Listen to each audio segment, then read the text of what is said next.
Friday morning, can't control it. Fired up and counting every minute. Hands are shaking, eyes are burning. The time has come, yeah, this is not a warning. The week was just so long, we had to let it go. Our problems disappeared, we're not tied up anymore. The weekend is here. Sunday calls, we are sick and tired of it.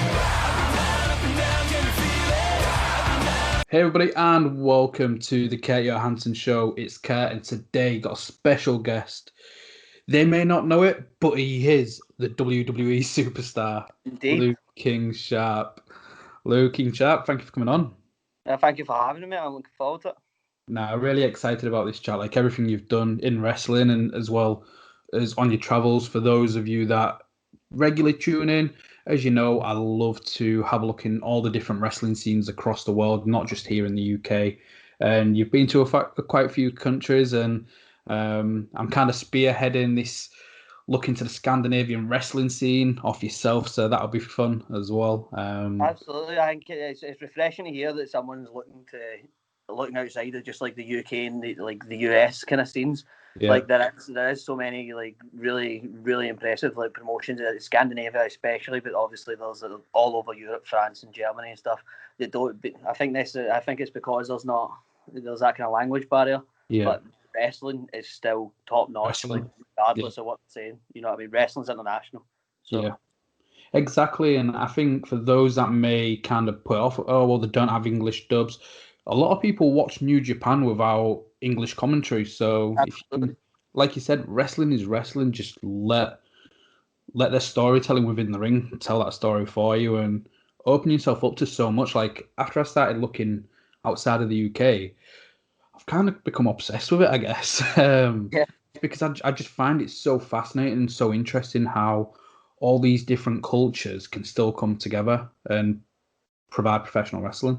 Absolutely. I think I like very similar to what you're saying yourself there. Like I like to kind of obsess over those kind of like these like other kind of different places, and do you know what I mean? How these kind of cultures merge with wrestling, because everywhere does have like the kind of their own interest and spin on it. You know what I mean? Kind of like when you've only really watched like the UK or the US or Japanese scenes or whatever, do you know what I mean? When you finally see these stuff, it's like opening yourself up to this like whole new world of all this new wrestling, all these new characters. Exactly, and I was having a look on obviously your Twitter bio. You've got the different countries you've wrestled in, and I was like, that's a cool idea. I'm gonna do it for my show, and then I've just had to kind of remove all my bio now. And like you said, obviously we've got like England, Scotland, and Wales, but I think I've got Singapore, Malaysia, Australia, Japan, China, America, Canada, Mexico, Hong Kong, Puerto Rico, Sweden/Turkey, and then following on yourself because you've been kindly to try and help set some more up, I'll be looking at the Denmark scene as well. That'd be good. Like even like those countries like you were saying there, like Singapore and Malaysia, like people would never really think of these kind of places and think professional wrestling, but like even Southeast Asia, like there's a huge scene there. Do you know what I mean? There's promotions in Vietnam, there's like Singapore and Malaysia. All these places have wrestling, and they're not like the big stars in their own countries. Exactly. I think some of those have been like my most successful ones, like with Shao Kat from Malaysia, Andrew Tang, and Alexis Lee from Singapore, Ho Ho Lun, obviously Hong Kong. And it is really refreshing to see that. I think a lot of people in the UK, and it's no disrespect to them, but people chase certain companies. And if the company isn't like a major one in Europe, for example, with Germany, you mentioned there's so many different companies, but if it's not WXW and somewhat GWF, nobody really pays attention to it. Yeah. And it's really refreshing to see how much you're trying to build the Danish professional wrestling scene. Obviously, with CCW in Copenhagen, you're doing a lot of work there. And then again with Dansk Pro Wrestling as well. I just think it's so refreshing, and I think it's proving better for them, because through you've helped me look into it. But I've noticed from Copenhagen as well, you've got I believe Logan Smith's going to be going out there, making his return, but then also Jimmy Pierce, your cousin, he's going to be going out there as well. So from essentially your relationship, you're helping getting these young Scottish wrestlers opportunities they may not have got before. Absolutely, like I think I'll owe a big part of my career to the Danish scene.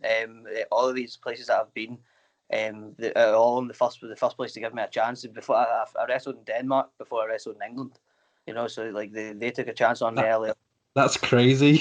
Like just to Yeah. think. Like so yeah, they took a chance on me early on, and I've always sort of believed in the guys over there. I've always sort of believed that the wrestling and the characters that they're talented and everything they need is there.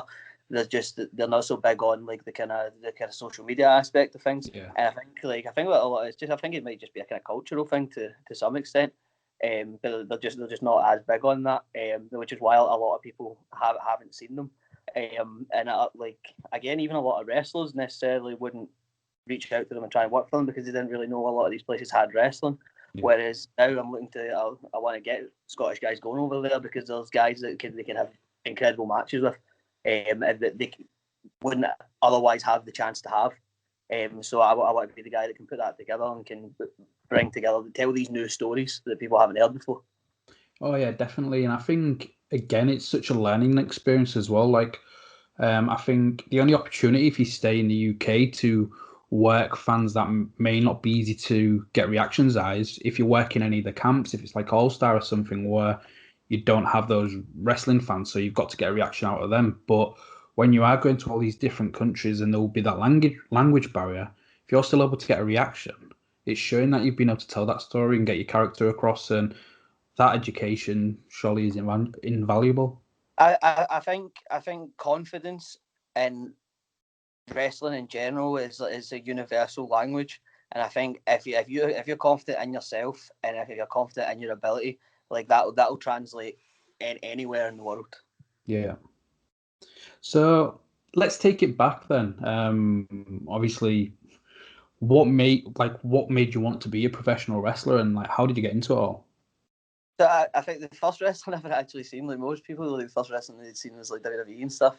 My uncle was like always big into wrestling. He was big into ECW. So the first wrestling I'd ever actually seen was Sabu putting himself through a table. I think it was like barely. So like right from the start, you know, I always had like a kind of big love for like hardcore wrestling. That kind of wild style. But yeah, again, like of course, like everyone else, eventually I started seeing WWE and likes of like Rey Mysterio, Eddie Guerrero, Rob Van Dam. Like I was always kind of a lot of smaller guys, and that's kind of right from an early age. It kind of made you think it was like, well, because I've never been, you know, the biggest. But like right from an early age, seeing guys like that makes you think, it's like, maybe I could do this. Do you know what I mean? Maybe I could be that guy. You know what I mean? Like I kind of as I got older, Rockstar Spud was definitely a big influence. Like seeing him was really what made me think like there is a spot for me on the kind of British scene and on the Scottish scene. Do you know what I mean? Like there is a space for smaller guys. Yeah, so that like guys like that is what kind of made me fall in love with. I started training. I think I was like I knew I wanted to be a wrestler when I was tiny, you know. And my uncle, he had trained for like a little bit, so I knew that you could do it in Scotland. Like I knew kind of vaguely that there was wrestling there. So I started training. I think I was 12. Wow. Yeah. So like as soon as I could. I think I might actually have been 11 to be honest, but I kind of lied about my age or whatever. But yeah, so I started when I was 12, and just the whole way, my whole way through school and everything, like I was just always doing it. I believe I left school because I couldn't go on the camps, like I couldn't get it off school. Yeah. I was like, right, well, I'm going to go and do this. So like in a lot of senses, it's kind of it's all of everything. Like I've always just kind of been obsessed with it, and I could never imagine like doing anything else. Yeah. So with you saying camps, have you worked All Star or is this some other? Yeah, we for about 5 years, I think. I think it was 5 years. Yeah. We summer run and like the northern kind of Scottish run. So like the likes like Craig Tara and stuff, and that in itself is like one of the most probably the most valuable kind of learning experience I've ever got, and it's just because it's that schedule, and it's you're in somewhere like WWE or one of these places where you've got a big contract, you're never going to be really wrestling that often, and going between that many shows. So on an independent level, it's kind of the only place where you can get that experience. And just the guys that you end up in there with, the guys that end up coming up, like the likes of like Dean Allmark and stuff, like Sam Gradwell, people like that, that were on those camps. Like, it's again invaluable experience getting to work with these guys, especially because the chances are it's different crowds every night. So you're going to be working the same guys Monday, Tuesday, Wednesday, Thursday. So and you get to work the same, like a guy like Dean Allmark. You know what I mean? If you get to work him 5-6 times in a row in a week, you know what I mean? You can't help but get better. Yeah, it's so weird. Like, I don't know how I do it. Like, although I look into all these different scenes, seems like everybody that I'm speaking to recently is reverting back to All Star. Whether that's been with like Nathan Cruz or Joel Redman, or more recently, Kean Kelly and Jim Diehard and Dean Ford was all. Everybody just pops up about All Star Wrestling, and I'm glad you said about the invaluable. Like, I think it's the best learning experience probably in the world, unless you walk through day one of wanting to be a professional wrestler in WWE. Like you said, you're not going to get that repetition. And within a summer, even 1 week, you could work more matches in 1 week than you would 1-2 months if you're starting out. And that's why I think you said those names, Sam Gradwell and Dean Allmark. People just, if you go on the camps, you're a completely different wrestler once you come off it. Oh, absolutely. Like 90% of the people, maybe more, like have never really seen wrestling before. Yeah. Most of it's parents or grandparents, and they're not really interested. You know what I mean? And you're gonna have a bad time if you're not if you're just not getting over for them. You're gonna have a bad summer. You know what I mean? You need to learn quick how to perform for these people who don't really know what you're doing. Yeah. Again, it's like I said, it's an invaluable experience because there's nowhere else where you can really get that. If you're on an independent wrestling show, there's people who've paid and bought a ticket to come see wrestling, whereas these people they're just on holiday. This is just part of their package. Like it doesn't matter if it's wrestling or some guy who came third on the X Factor 3 years ago. Like you're just part of the package. But if you can entertain them, then you can certainly entertain a wrestling fan. Exactly. And I want to ask what your worst experience on the camps had been. Like, not just the best, because in one of my interviews with one of the new guys coming up in Southwest, in Joey 7, he mentioned he looked out and somebody genuinely brought his sleeping bag because it was as if he didn't know if he'd like tonight's entertainment. And there he is, just laid on a sleeping bag. And I think like the day before or the weekend before, he'd been wrestling the likes of Yeston Reeves and Joe Redman on an indie event, and it was proper, like it was a reality check. Like you just had this massive buzz, and then you look out at the crowd, and somebody's genuinely brought his sleeping bag. What's your worst experience? Well, we would like leave from Glasgow, and we would do the Scottish run, then we would leave and go down south, so to like the Lakelands and stuff. So I left my entire suitcase in one of the cars that was in Glasgow, and then we got to Lakelands. But it's a small team, so you can't afford for me just to be like, oh, well, I can't wrestle today. Yeah. Like, you need to find something. So I had a cycling singlet and like taped like my ankles and my wrists, and was coming out as if I was like the Tasmanian devil. And then bumping landed on a bee, so that was horrific. Like, but that was probably my worst one. I never got it that bad. They tried to tape my entire suitcase to the roof once, but I came back. It was just laying on the floor covered in duct tape. You know what I mean? So like, I never got it bad. You got any pictures of that? I'm sure someone will somewhere.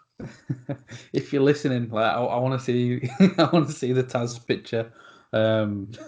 So like going away from the camps, then, what was your first like? What was your thoughts when you've been watching it? Something you really wanted to do, but wanting to do it and actually doing it is two massive different things. When you're taking those bumps, what was your first like thoughts on the training itself? I think my experience to it was a lot different from everyone else's. Like a lot of people are a bit older when they do it. You know what I mean? Yeah. I was 12 years old. I was full of piss and vinegar. You know what I mean? So like, I mean, I didn't really feel it as much when I was a kid. But certainly as I got older, it started to take an impact. But at first, I was just buzzing all the time. You know what I mean? I'd done it. Like, Yeah. How old was you when you made your debut then in front of an audience? 15, I think. Yeah. I think 15. Yeah, I 15, just about to turn 16, I believe. Yeah. I think it was a month before my 16th birthday. Who was that with? Kenny Williams was my first match. Yeah, obviously, not a lot of kind of better people in Scotland that you could ask to be in with. So yeah, right from the get go, I got off to a good start with him. All my family there, so I had a really good experience my first time. How did you feel being in front of the audience for the first time? I get I remember it's like as soon as I came through, like we're in a church, and like there's all these kids there, and like but my friends from school had came, so like I remember as soon as I came through the curtain, they're like fucking yeah, like I remember during the match, like Kenny had to like say to them, like, you need to calm down, there's like kids here, you know what I mean? But yeah, like just right this again. As soon as I came out, all my family had all sat like at the kind of entranceway. I'm from a big family, so there was a lot of them there. So yeah, like as soon as I came through, obviously I was nervous beforehand, like to the point where you feel ill, you know. Yeah. But as soon as you come through the curtain, it's gone. You know what I mean? You just I love it. You know what I mean? Right from the first time, felt better than any other time. So in your your second year, I think you debuted 2013. Am I right in thinking? Yes, November 2013, I think. Yeah.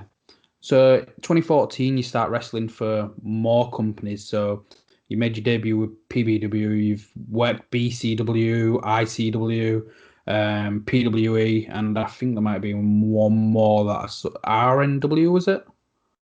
Rock and Wrestle, yeah. Rock and Yeah. Wrestle. So what was it like for you branching out? Because it's one thing just wrestling with the promotion you've been training with, but then like you've only had one match in 2013, going into 2014, and you're already wrestling for ICW. So like, right from the get go, and even now, like I always had an interest in being further afield and what else was going on like outside of this bubble. Yeah. The guys who trained me had they'd worked in like Germany and in Denmark and stuff before I had. So I always had an interest in these like different promotions and how can I branch out and all the rest of it. A lot of the work I got, especially early on, was like a wrestling kind of CV that I would send out to like promoters and stuff, and I would just hound these promoters night and day. I would put in wrestling on Facebook, like on the search bar, and just every single page that come up CV. And it didn't matter. They could have been in like Russia, Nigeria, anywhere. I was like, worst they can say is no. So like I was always trying to branch out as far as I could, right from the start. Nah, good lad. So I believe like one of your first title runs, like you mentioned your first like venture into wrestling, seen Sabu going through a table, and then you're working like ICW. There's a common theme of like hardcore style here, and with Reckless Intent used their hardcore champion as well at one point. What's your thoughts on the hardcore wrestling? Like again, watching it and doing it's two completely different things. I mean, I don't want to take credit for being the Reckless Intent hardcore champion. I think it was like I won it, took an RKO, and lost it. But but I mean, I feel I've kind of made up for that in the kind of hardcore scene now, I guess. But yeah, there was certainly like I'd always wanted to do the hardcore wrestling, but I kind of excelled at like more kind of character based wrestling, kind of comedy stuff. So I never got the chance to early on. And the whole time I was very confident that like I'll be the shit when I get to do this. You know what I mean? But no, it just hurts. It just hurts. You know what I mean? There's no sort of way you can train for it. You know what I mean? It's not as if you can drill yourself on fucking tacks or something. You know what I mean? Like there's no way to prepare yourself to like go through a table. You know what I mean? You just kind of need to do it. But at the same time, I think like It was hurting a lot more at first when I was doing it on these kind of smaller shows where like I was more just doing it for myself because I wanted to do it. But like, when you get to do it somewhere like ICW and where like people will like really appreciate it and want to see it, and like you don't feel pain the same way because there's so much adrenaline going through. You know what I mean? Like you're getting such a kick from it, and that reaction, like that kind of. One of the things, especially with comedy wrestling, that's why I liked it so much, was because I like to feel like I'm getting a genuine reaction from people. I think laughter's a genuine reaction, you know what I mean? You can't help but, like, do you know what I mean? It just comes out. I think the same is with deathmatch wrestling and like hardcore wrestling when you get that kind of shock factor. Like, I like to feel I'm bringing out genuine emotions in people rather than them just cheering or booing for the sake of cheering or booing. Yeah, definitely. And I couldn't help but think of when you mentioned there's no training for like tax and stuff like that. All I thought about was Superhuman. Have you seen his stuff? Is this the Juggalo guy? Yeah. Yeah, I've seen he's been on like independent wrestling shows and stuff now. So like, I mean, he's obviously branched out to some extent. Yeah. I bet sorry mate, this light isn't it coming on? Yeah, that's all right. But, sorry mate, that was my bad. There we go. Yeah, what's your thoughts on Superhuman then?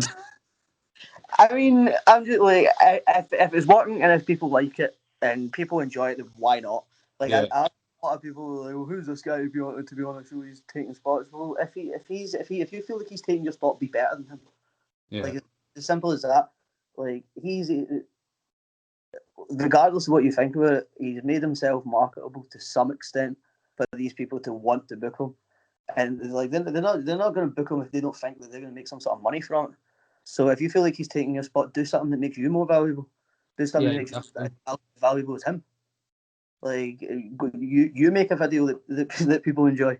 You know, if it makes people happy, then whatever. Like yeah, exactly. Because I believe GCW, so like Joe Janela, he's self-taught anyway. So when he sees people doing that, he'll probably see a bit of himself and is like, I've got to see it happen. But like I want to.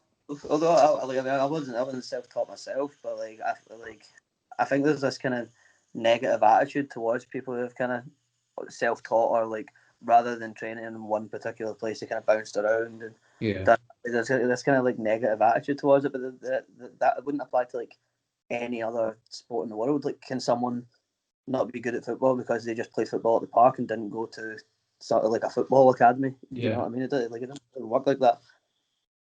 No, definitely. I want to move forward to, I think it'll be around 2015 with PWE. You got to team with Lionheart and use the Tag Team Champions. What was that experience like? Because obviously, like anybody that knows wrestling knows, like Lionheart's loved throughout the UK, not only Scotland. What was your experiences like with Lionheart? I mean, I've probably told this story a few times now, but I love telling it. So I'd known that I was getting the tag belts for like months before it happened. But he basically he didn't know that I that I knew. So like every time he would see me, he'd come back and get ready for March, and he'd swagger away into the sunset as he would do Higgins and Rock. Big things are coming in March and all this. So I feel like kid on that I don't know. And on the night I'm sitting backstage, I was like sitting on this table kind of thing. And he walks up and he just like puts a run sheet down next to me. Walks away again and the sunset swaggers off. So fucking like I had to like I couldn't like I couldn't ever I never ever could bring myself to tell him that like for months and months that I knew what was gonna happen, you know what I mean? So I had to go and be like, oh my god, thank you so much. You know what I mean? But it was again like talking about like invaluable experiences, that's one. Like that is not a lot of people get to be in the position that I got to be in, especially at such a young age. I was just lucky that he took a liking to me. Yeah. I mean, like the whole sort of PWE tag title run. Just like looking back on it, like it started off as the whole kind of thing. I wanted Adrian to be my tag partner, or the rest of it. Eventually, he kind of came and helped me. And then after that, we did it was myself and Kris Travis. Yeah. So like it was two incredible wrestlers that you're not gonna people aren't gonna have the chance to work with again. I'm grateful that I got the chance to share a ring with them while they were still here and being two of the best professional wrestlers the UK's ever produced. Yeah, they are two like of the best that the UK had produced. I think I first came across both of them when they was both working for PCW in Preston, and yeah, like just as a fan, like it's good not being able to see them wrestle. So as a peer and somebody that worked closely, I can't imagine what that would have been like. But like on a brighter note, whilst we're on to tag team wrestling, what's your thoughts between tag team wrestling and singles? Like, do you prefer tagging or do you prefer the singles stuff? I mean, I don't really think I have a preference. I mean, I certainly enjoy both. I see them kind of as the unique experiences. You know what I mean? Different things. Yeah. Like as much as I love getting to go out and be the blood tourist and doing all the kind of hardcore stuff and whatever else, like getting to like Krieger's one of my best friends. You know what I mean? Yeah. And getting to share a ring with him and share the kind of those experiences with him of like being on the WWE Network and be wrestling at the Hydro or winning the tag titles, that kind of stuff. Yeah. Like it's cool. Like doing something like that's cool, but it's cooler when you do it with your best mate. Yeah, definitely. And I like the name as well. Like you've gone to the Fight Network. Yeah. But am I right in thinking was the ICW tag titles because you're currently holding them? Was they your third titles together? So we were the longest reigning PWE Tag Champs. Yeah. Then we had the WrestleZone Tag Team Champions as well. And yeah, so year three it would be. Oh, fantastic! Is there any other tag titles that you and Krieger are wanting to go for? All of them, anywhere and everywhere. I'd say like I do a lot of this traveling that I do on my own. Yeah. I mean, I'd like to be able to maybe win some Danish tag titles with Krieger. Maybe go and do some stuff in Germany or in America. Or go back to Asia, something like that. Yeah. Sorry about that. Yeah. So with that being said, then NXT is that something you'd be interested in? Like, you seems like you're getting very accustomed to calling yourself a WWE superstar and being on the network. So if like yourself and Krieger, I think especially before lockdown, NXT UK probably had the best booked tag division on any of the WWE brands. So I mean, NXT UK is an incredible show, but the Twitter handle reads WWE Superstar. So me and Krieger, we're kind of more. We're talking about like Raw or SmackDown now. You know what I mean? We're gonna bypass that stage. You know what I mean? We're main roster guys. Nah, I like that. So whilst we're on it, then when you found out ICW were going to be on the network and this leading to yourself being on the network, what was going through your mind on that point? I was so hyped, man. Like every like tiny detail about it. Like I'd changed my Twitter handle to WWE Superstar. Like I wasn't even on the first episode. You know what I mean? But as soon as that was announced, and I knew that I wasn't gonna be on it, that I took a chance to change the handle and just like every little kind of detail about it. You know what I mean? Like I searched my name on the WWE app and was like, "Mom, look!" Like. Yeah, just like it's wild, you know what I mean? Anyone who tells you that they don't want to work for the WWE or they don't want to at least like have a match for the WWE, they're lying, man. Everyone had that like you either wanted to be Hulk Hogan, you wanted to be John Cena, you wanted to be The Rock. You say otherwise, you thought you was bullshit. Yeah. Everybody wanted to have he imagines himself being the champion at WrestleMania. You know what I mean? And WWE at the end of the day, regardless of what you think about it, is the biggest stage you can be on. Any football player wants to play in the final of the World Cup. Any American football player wants to play in the Super Bowl. You know what I mean? with for a wrestler, you want to be involved with the WWE. No, that's interesting you should say that. I did 2 interviews today, and neither of those, when I asked about WWE, like one was from Scotland, one was from Singapore, and they didn't show an interest, and I was like, this is really weird. Like normally I can like get into this massively, but they're both like, So like, not... I mean, you can kind of like, you don't need to necessarily be chasing it. You know Yeah. what I mean? I don't think there's many people that if WWE turned around and were like, "There's the contract," that would be like, "No, thank you." You know what I mean? Like, you're gonna go bullshit. You know what I mean?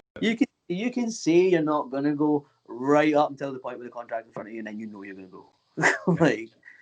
like you would at least give it a try. I think you would. I think you'd be mad not to.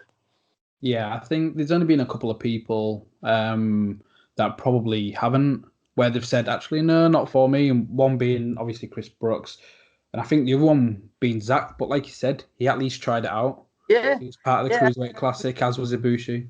If it's not your thing, each to your own. Like that's what wrestling's all about. It's about going and kind of having like your own experience with it. Yeah. Like I think as a wrestler, anyway, that's certainly the way I've treated it. Where it's like, I want to go and have my own unique experience, have my own unique story from it, kind of thing. And some people might feel, like Japan or whatever is more appropriate for them, and that's fine. You know what I mean? But I just, that for me anyway, the dream's always been, you know what I mean, and the Silver Dome or something in it with the WWE belt. That's No, definitely. So before we move away from like tag team wrestling, then, so obviously 2020 has been more or less a full write-off due to COVID. So 2021, like, is there any particular tag teams you're wanting to work with Krieger that you've not worked with before? I mean, like we worked with the Bristol brothers at the Hydro, but not obviously it was like an 8-man kind Yeah. of lap. I'd absolutely love to be able to have like a proper match with them. Just everyone really like we want to go everywhere and work with everybody. You know what I mean? Get better and just show ourselves off to every sort of crowd possible. There's obviously like the obvious ones. You know what I mean? Like the Dudley Boys or something. That would be like kind of dream match stuff. Yeah. I kind of a weird one. One of my favourite tag team has always been Rob Van Dam and Sabu. I think they're the coolest tag team in the world. So I mean, that would be kind of dream match stuff. In terms of like UK tag teams, there's the Irish tag team. Sorry, the Kings of the North. Yeah. I'd love to be able to work with them. But yeah, just we want to work everyone. We want to wrestle everyone. Nah, that's good mentality to have. And so whilst we're stuck on the UK like wrestling scene, when you're thinking of like some of your favourite matches or some of your favourite moments, whether that's singles or as a tag team, what are they? And sort of earlier on, I'd say my kind of favourite experiences were the early kind of 5-star wrestling tours.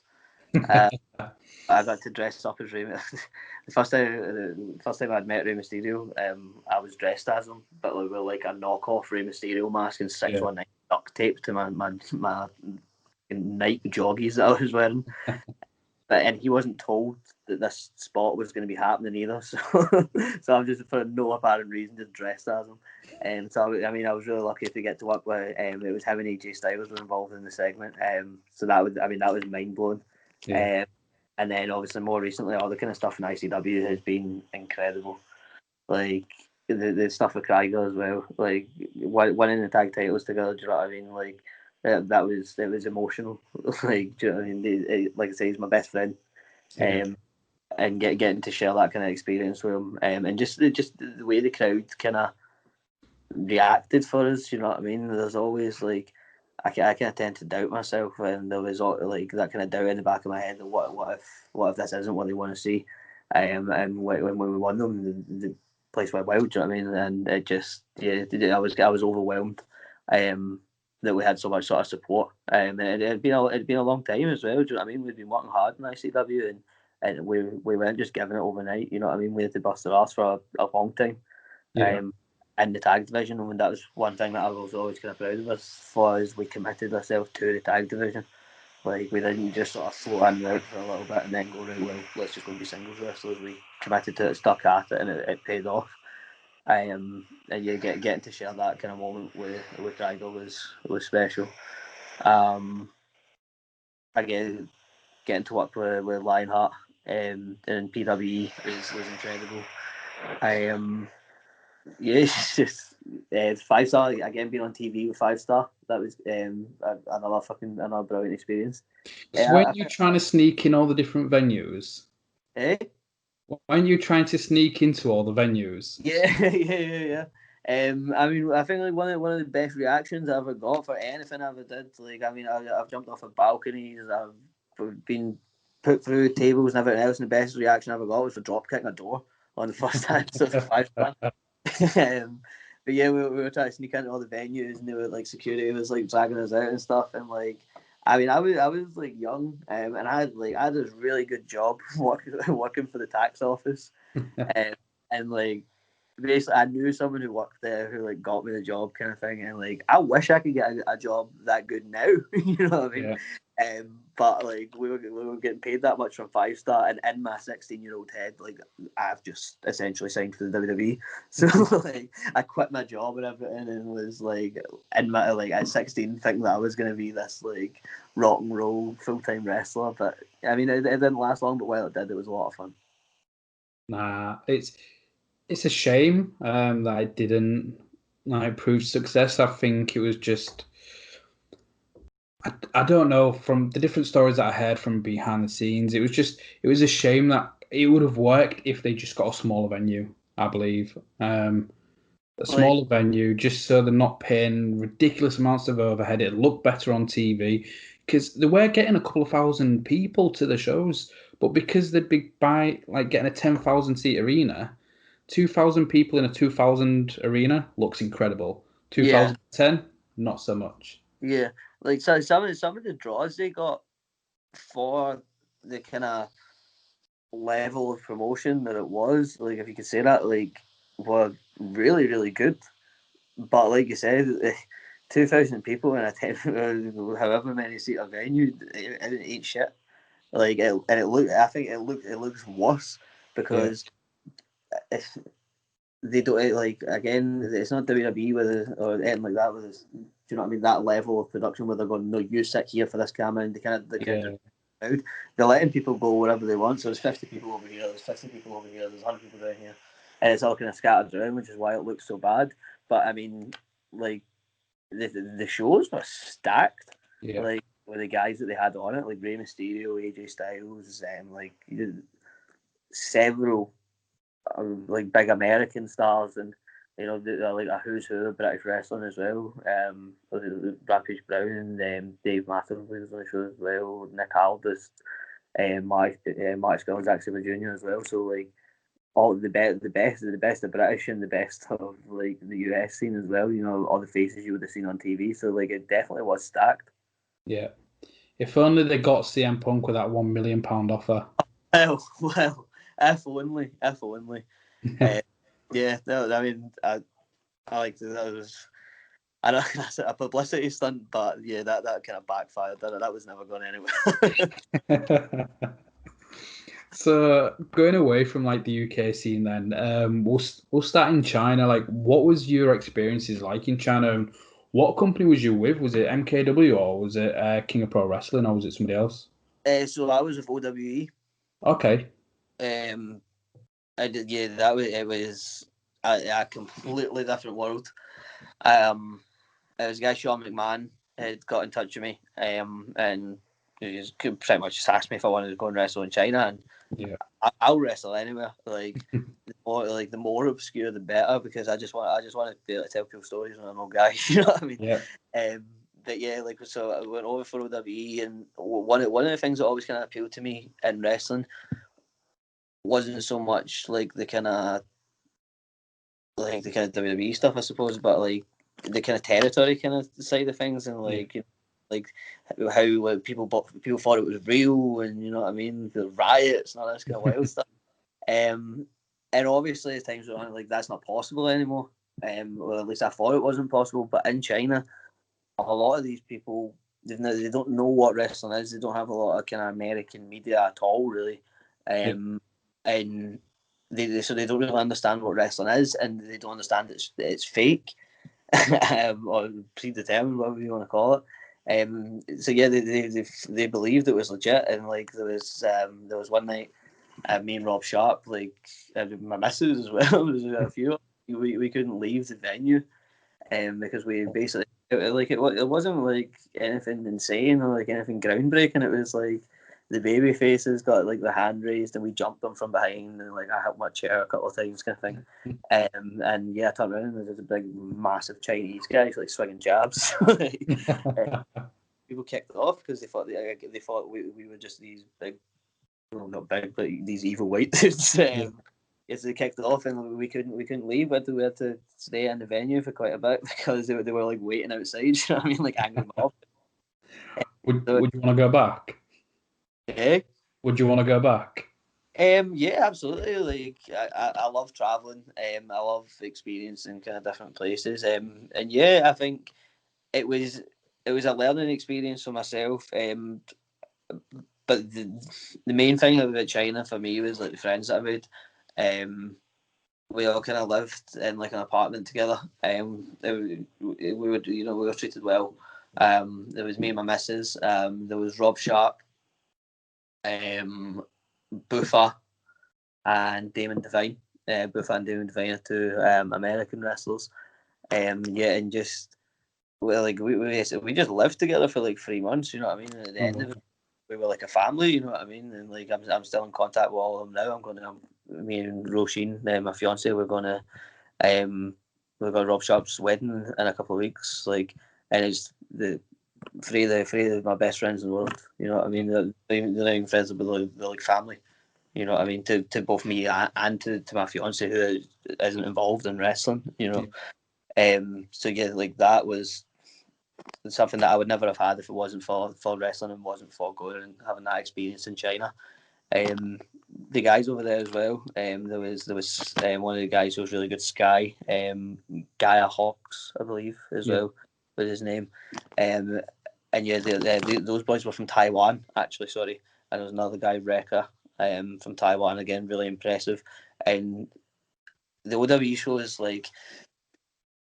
There was like the OWE wasn't just a wrestling company. It was like the guy Dragon Fu who owns it. He's like a director, like a film director. He's got his own like film company kind of thing. They got like martial arts schools and dojos and stuff, and then like breakdance and stuff as well. So like the shows would like start with this. Like, it was like a mix of like breakdancing with martial arts, so they'd be like breakdancing with like nunchucks and stuff, and then they start wrestling and shit, and it was just all this weird, like nowhere in the world would you get this, you know what I mean? But it was a long way from home. yeah, big time, like, but they loved it, you know what I mean? Like I'm used to like being on like holiday parks, like, you know what I mean, programs and wrestling, and the shows are starting with like two guys having like a samurai sword fight, like it was different, you know what I mean? And like the Chinese crowd as well, like reacts completely different to like anything else in the world, because like it's a cultural difference. That's again going back to what I was saying about the kind of blend and like the culture with the wrestling. Like they wouldn't jump about and cheer and shout and scream, you know what I mean? Because they wouldn't really react like that for much. Yeah. You know what I mean? But they will give you like a polite kind of clap, you know what I mean? like if you're like the heel, they just kind of like give you like a dirty look, you know what I mean? That's the only way you can really tell if you're doing okay, you know what I mean? But yeah, again, it was just I met a lot of really brilliant people that I'll have a relationship with my entire life. I'll never forget like any of the kind of stuff I've done there. I got engaged while I was in Shanghai. Oh wow. Not even just like the wrestling, just like the kind of the people in the kind of the little kind of community that we were in. The people who worked in the office at OWE, Mr. Wang, who was like he was my translator who didn't speak English. Yeah. So yeah, that hurts my head even trying to comprehend how that works. Yeah. Basically, like everything was like so backwards, nothing made sense. But eventually, when you get hot and be like, "What the fuck is this? This doesn't make sense. Why are we doing this?" But China style, and you kind of go with it. That's the only explanation you're getting. So, who was it that you was? Where was you working in America? So when I worked in America, it was only a couple of matches I had. It was Chris Silvio. that kind of that had hooked me up, and then the guy that I worked with, I'm not going to name him because he was done a lot of kind of despicable stuff, Okay. and I didn't know that at the time that I'd worked for him. I was a young kid myself, but yeah, so I'm not going to mention him, but he put me on a show and I got to work. I was very lucky. I got to work John Cruz. Okay. Wrestling on AEW, so I was lucky enough to get to work him, and then despite who I was wrestling, on the next event, the crowd and the rest of the guys in the locker room and stuff, it was a really good experience. That was for Atomic, I believe they were Atomic Wrestling Entertainment at the time, and I think it's Atomic Revolutionary Wrestling now. Okay. But they're based in Cocoa in Florida. I think that's how you say it. But yeah, it was weird. It was like this kind of like, like one of those like ECW kind of revival companies. You know what I mean? So like, and I went over and I had one booking. I think it was in Georgia, and then the guy basically he was being funny about paying me like that kind of stuff. So basically, it fell through, it didn't work. And then after the match with John Cruz, they offered me to go and work this other show, but they didn't mention any of it. But I show up and it's like Gangrel and the Sinister Minister and like all these like Attitude Era like ECW guys. So like, and I didn't have a clue that I was going to using your element. This is cool as shit, man. Like, I mean, it was different.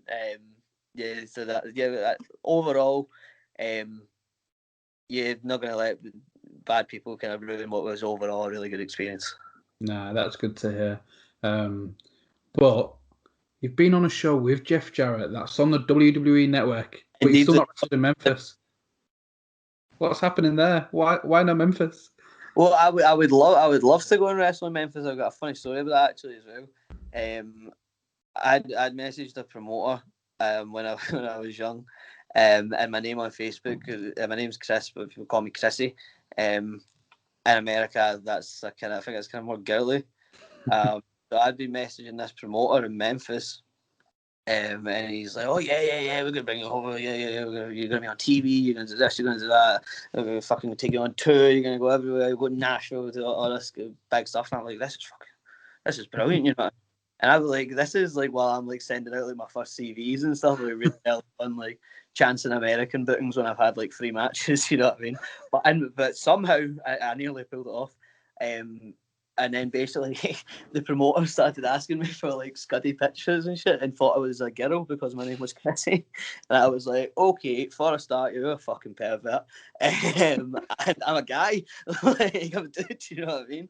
Like, that happened either. Like, I messaged this promotion, I think they were in Dubai. And I was like, "Oh, I'd love to come and work for you." And that's the next thing. They were like, "Oh, your CV's very impressive. The only thing is, we don't have any other girls here, so you need to wrestle a guy." And I was like, "I'm changing my fucking Facebook name, man." All I'm picturing is that with a pervert from Memphis.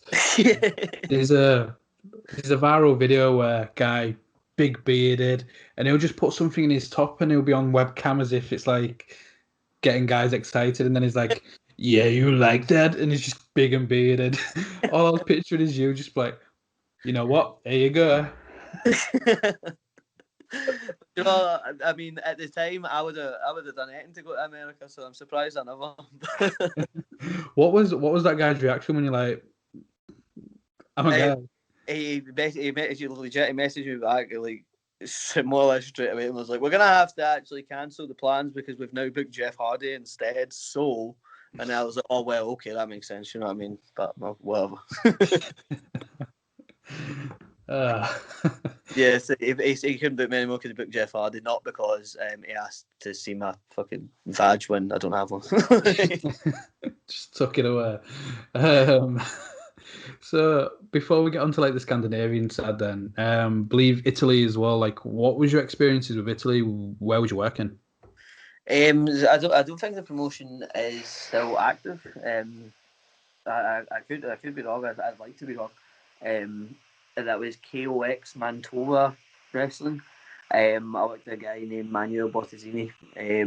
it was a fun match. It was a fun crowd to wrestle in front of as well.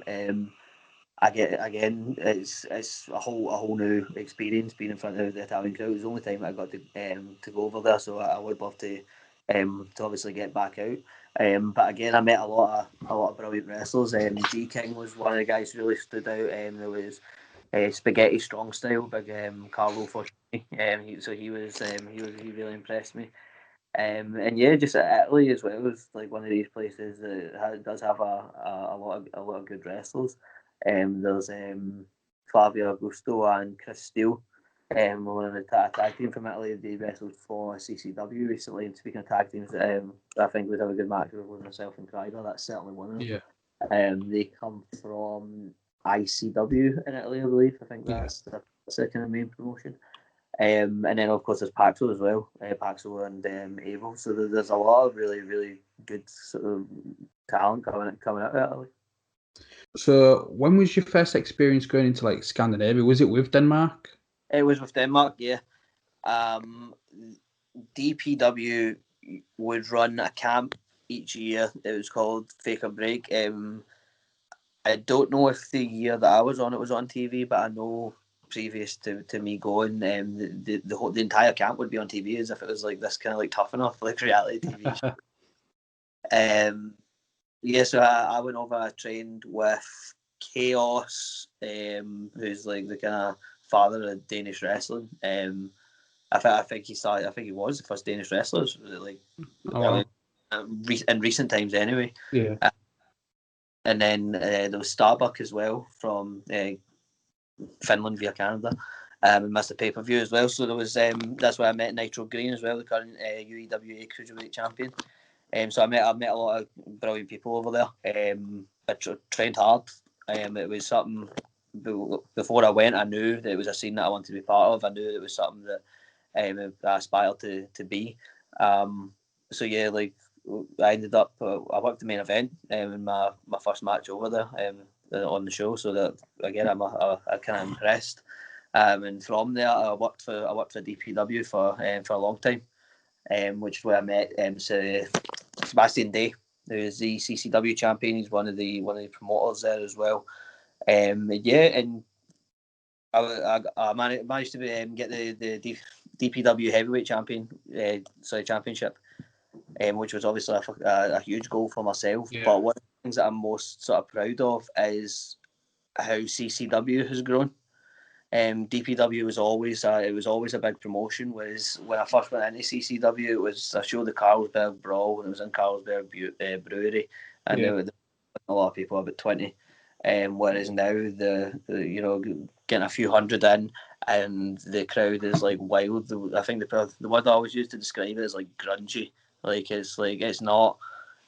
There isn't huge production, and they're not trying to put on like a big production. It's just, there's the ring, there's the wrestling. And that is what it's all about at the end of the day, I guess. It's what's happening inside the ring. What was it about that scene that appealed to you then? So you mentioned that you always knew, this is a scene I want to get involved in. Why was that? Well, Chaos had wrestled a lot in Scotland. He would always wrestle for PWE, come over quite a lot. And I just always thought it was interesting, and I just when I'd heard like that he was Danish, there was just something about it. I was like, that's different. Like, I didn't realise that there was wrestling in Denmark. You know what I mean? I don't say. I mean, why wouldn't there be? Of course there's. But I didn't get it. You know what I mean? But yeah, and then when I seen him, and I seen all these other kind of Scandinavian wrestlers, like I was saying earlier, like I like to obsess over things. Yeah. And when I found out that there was all this whole new world of wrestling that I hadn't, like, I felt like I knew everything there was to know about WWE or the American scene or ECW or whatever. Yeah. It was just all these new characters, all these new wrestlers, all this new stuff. Do you know what I mean? To go and watch and learn about. And just from that kind of obsession with all these new promoting new countries that have wrestling and stuff. That was the one that I was like, right, well, that's where I'm going to go. I'm going to go and be a part of that. And then you started being part of like the neighbouring countries. I know you've had Finland, Norway, and Sweden. Yeah. So before we get back into Denmark, what was your experiences like with those three countries, and who were they with? So Norway was with NWF. That was really good. Got to work with Eric Isaacson, who was he's one of the kind of fathers of the Norwegian scene. We'd done a lot of stuff in Japan, so very much the kind of a veteran of that scene. A brilliant learning experience to getting to be in with one of these guys, and again, it's like kind of a unique thing in the sense of like these guys have all this experience and stuff, but not a lot of people from like the UK and stuff will get to work with them because they're primarily working in the countries that they're from. So it was brilliant to be able to work with him, and the crowd in Norway was really impressive as well. And it was a beautiful country, and again met a lot of brilliant people. Sweden's one of the ones that really stands out because it feels Sweden and Finland as well. Both of them had that kind of nightclub, like kind of UK indie kind of vibe. Yeah. Which I didn't expect because Denmark is so different from like anywhere else, especially like family kind of shows in Denmark. But yes, the Swedish shows, which were for GBG in Gothenburg, and Finland was for Fight Club Finland. That was in Helsinki. Yeah. And yeah, I was just kind of caught off guard with how similar it was to like I'm thinking that I'm gonna have to kind of work this kind of family show-esque kind of style, the same as I would have in Denmark at the time before CCW came around. And yeah, and it was this kind of nightclub vibe, and I was like, oh, it's fucking I can be me. It's a garage tonight, you know what I mean? So yeah, like that was it was brilliant getting to kind of expand into Scandinavia. And again, it's getting to see all these new wrestlers and work with all these different people that I would never have had the chance to before. I don't think I've with a guy in Sweden though. I'm pretty sure every time I've been there, it's been an intergender match. So Okay. I want to ask yourself on this company then. Let me try and just get it up on here. I've noticed they was involved with PBW and they've been involved with a lot of the companies you've been working with across Europe, the Union of European Wrestling Alliances. yes. Tell us a bit about that. Like, how does that work out, and like your experiences of working under that umbrella for these different companies? How does it all work? So I guess the kind of best sort of comparison for it would be like the NWA. Yeah. Of much smaller scale, but it's basically there's promotions. So there was PBW, which was the one for Scotland, the DPW part of it in Denmark. There's ones in Germany, Russia, Romania, all everywhere, all over Europe. And it's essentially like a board kind of thing, and they'll vote for. I think the kind of main promotion on it. I hope you don't mind me saying anyway. Is Maximum in Germany. Okay. And the guy who runs that, his name is Marcus. I think he's the kind of boss. And then there's the rest of all the kind of other promoters that are all kind of members, whatever. They vote for who's going to be the European heavyweight or cruiserweight champion. And there's not it's not like the world heavyweight or the European heavyweight champion is a bigger deal than the cruiserweight champion. It's like treated kind of more like in a kind of legitimate sense, like a more legitimate kind of weight class kind of thing. So a bit like boxing, where just because, like boxing or like MMA and stuff, it's treated more like a proper weight class thing. And yeah, they vote for who they think should be the European champion, who they think's the guy is in Europe. And even though there are UK promotions as part of it, I think whoever the champions are, I believe Andy Wilde actually is. Andy Wilde. He's the heavyweight champion right now. Even though there's UK shows that are part of it, it tends to be whoever the kind of European champion is. They tend to be the guy, in like kind of mainland Europe. Yeah. Like in like places like Romania, Denmark, Sweden, those kind of stuff. Well, whilst we're on topic of that, then, because I believe the cruiserweight champion is the person you beat for the DPW heavyweight championship. Yeah. In Nitro. So Nitro, he's got the cruiserweight title right now. I'm going to actually be facing him for the cruiserweight title on the 7th of November at CCW Ragnarok.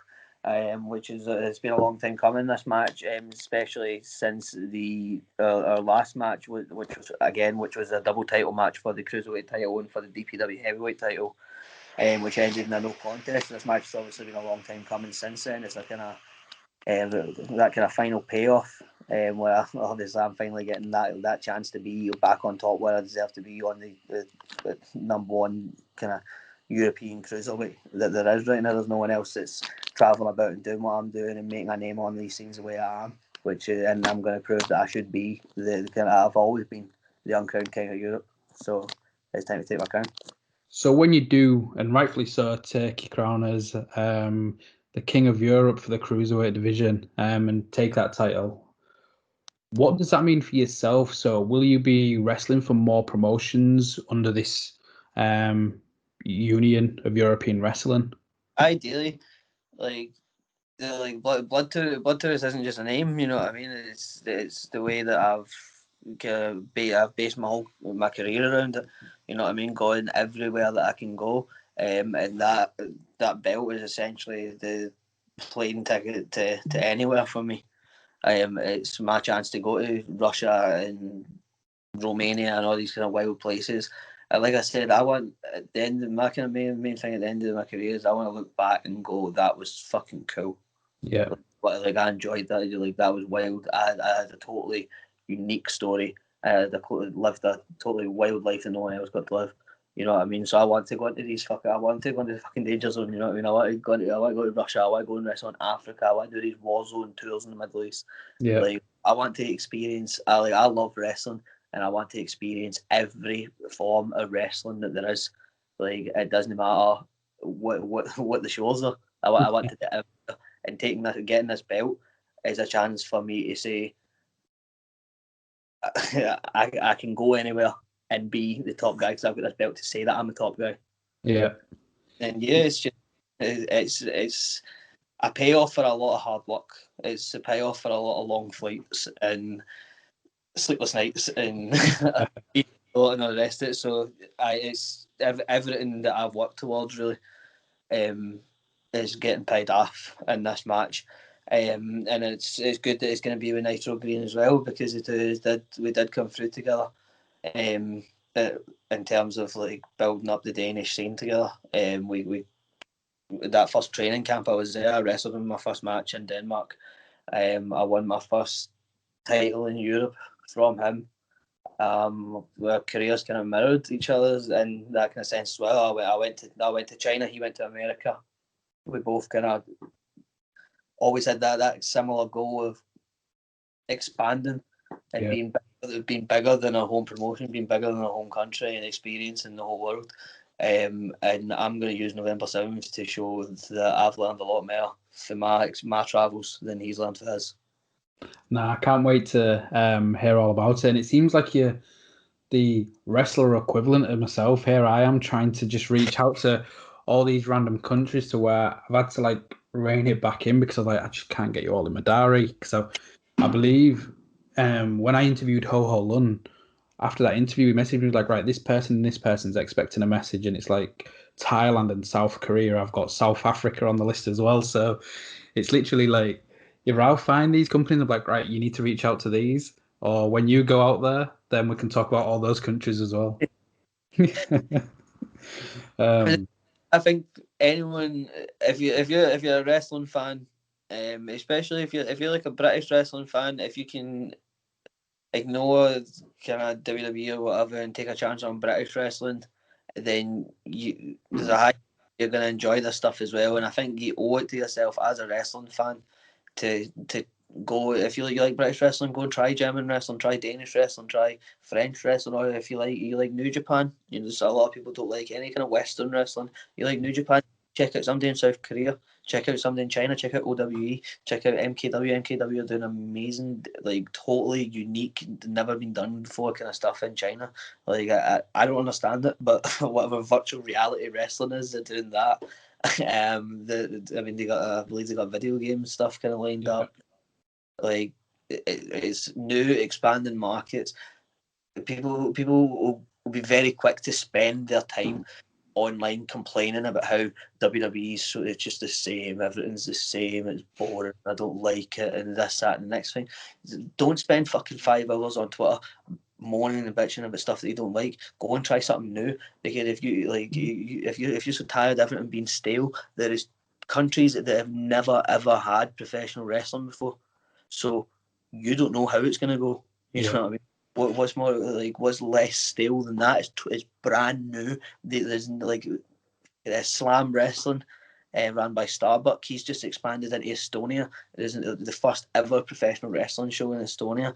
Like Molly Spark, I believe, and I think it was Nadia Safa, the first woman to ever wrestle in Israel. Like first ever women's wrestling.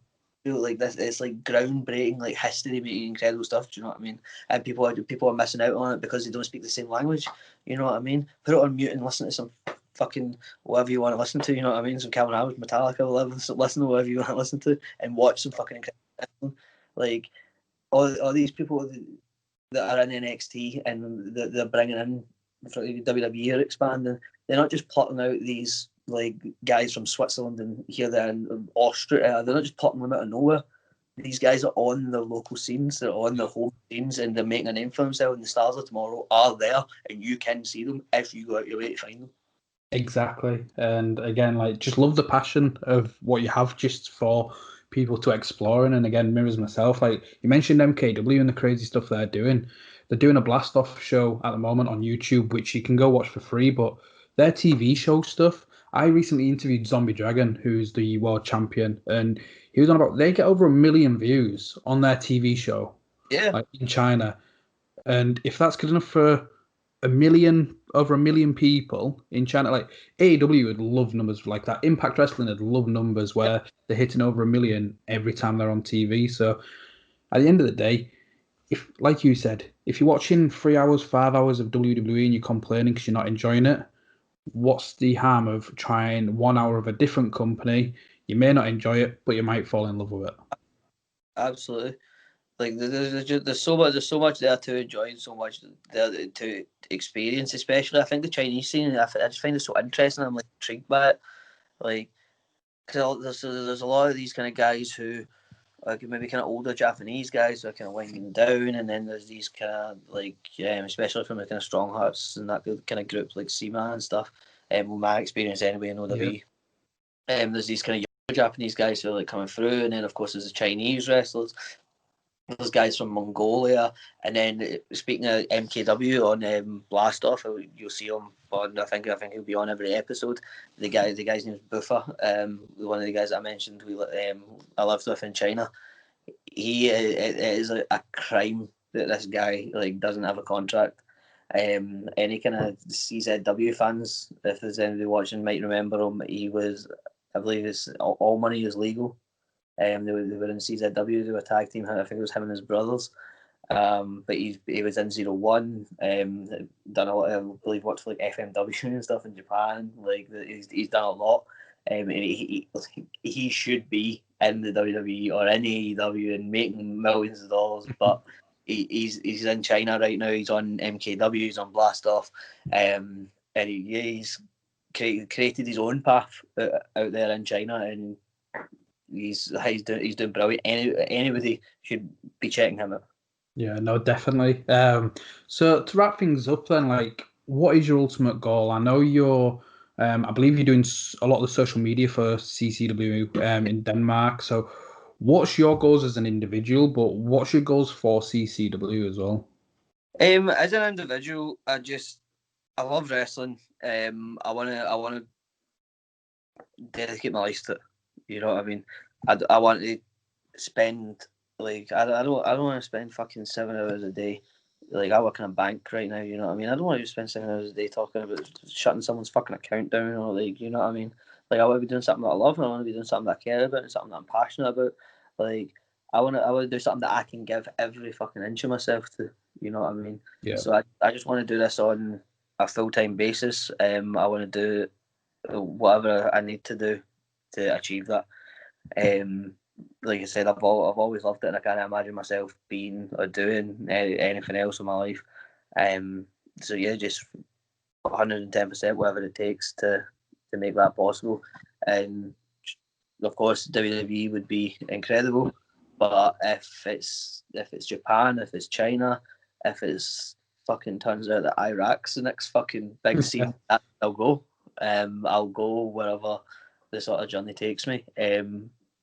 But I guess, like I said, I think my main thing is I just want to look back on like my sort of life and go, that was cool. Yeah, no, definitely. So I've got to say thank you for coming on the show. Like, I think I've said it a couple of times.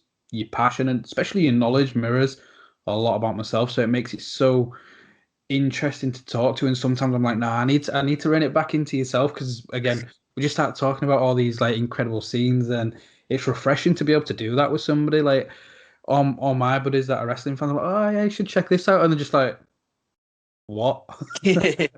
So it's really refreshing that you are familiar with like the world of wrestling. So props to you for that, and I'm looking forward to see what more flags in that Twitter bio get added. Yeah, absolutely, man. I'm always looking to expand. Sorry with this. You asked about CCW. Again, always looking to expand, looking to do whatever I can. Denmark's a young scene, and I just want to bring whatever I've learned from my journey and from my experiences. I want to take my pieces and give them to them, and they can make their own puzzle. You know what I mean? Yeah. Their own picture, do their own thing. Like, I want people to talk about. I think the kind of scene that I compare it to, when I'm kind of thinking about it. Like, I want people to talk. And my kind of goal now is I want people to talk about the Danish scene the same way they talk about the German scene. Like the way people kind of treat like GWF or like BXW and stuff. Obviously WXW is like it's a whole other ballgame with their own network and stuff as well. But just like the kind of respect that people have a respect for like the German scene to an extent, and I want people to have that same kind of respect for the Danish scene, and then overall, I want people to treat it the same way as they treat the British scene or the American scene or the Japanese, and not just Denmark, the whole the mainland Europe. And like I think it can only benefit us as wrestlers, and it can only benefit fans if wrestling expands. And just why no have wrestling in Malaysia? Why no have wrestling in Nigeria or wherever? You know what I mean? If it's people happy and people love wrestling, then let's get on it and let's just do it everywhere. Yeah, definitely. So for those of them that are listening, where can they find like CCW on social media? So I believe it's I think it's CCW Wrestling on Instagram. It's Copenhagen Championship Wrestling on Facebook. It's at CPH at CPH Wrestling 1 on Twitter. And yeah, you can keep up. That'll keep you up to date with all the kind of goings on. There's promos and various kind of polls and all the rest of that kind of stuff going on social media. So there's a lot to check out. And just again, any sort of matches that go up, there's full shows on Christiania TV. And the kind of links to those get posted on the social media pages, so you can check out. Like I said, like don't just let me have that experience. Go yourself and check out these guys. Open yourself up to this whole new world of wrestling, and yeah, like why not? It's there. Take it. Nah, definitely. And where can they find yourself on social media? So on everything, Instagram, Twitter. Should have probably got like Reddit and all this other shit that I never use, but all at Looking Sharp UK. And then on Facebook, it's just search Looking Sharp. You can find that there. There's Looking Sharp TV on YouTube. Would highly recommend that if you've heard all this stuff I'm saying, and you do genuinely think I want to go and see some of this stuff. There's matches from China on there, from WLW in China, from OWE in China. There's matches from Denmark, matches from Finland. I think there's like clips and stuff from like Italy and all the rest of it as well. So there's lots of international wrestling, Norway, America. That's all on there. Plus the kind of really early stuff from like my own career as well. If that interests anyone, there's some free ICW matches and stuff on there too. So there's a lot of wrestling to check out there, especially if you want to see the international stuff. Oh, fantastic. Well, looking sharp. Thank you for coming on the show. Again, it has been absolute pleasure. Good luck in becoming that champion of Europe for the cruiserweights. So I look forward to hearing the news. I'm expecting, like, seeing that picture of you holding that title come November. Thank you very much for having me, and I'm looking forward to seeing more flags in the Twitter bio. I'm starting. We'll start comparing them soon. So everybody, make sure you hit like, make sure you hit subscribe. Go check out CCW in Denmark. Go check out all the different countries that we've discussed in this interview. And again, follow Luke King Sharp on social media. Make sure you check out his YouTube. Again, hit like, hit subscribe. Thank you for watching. Thank you for listening.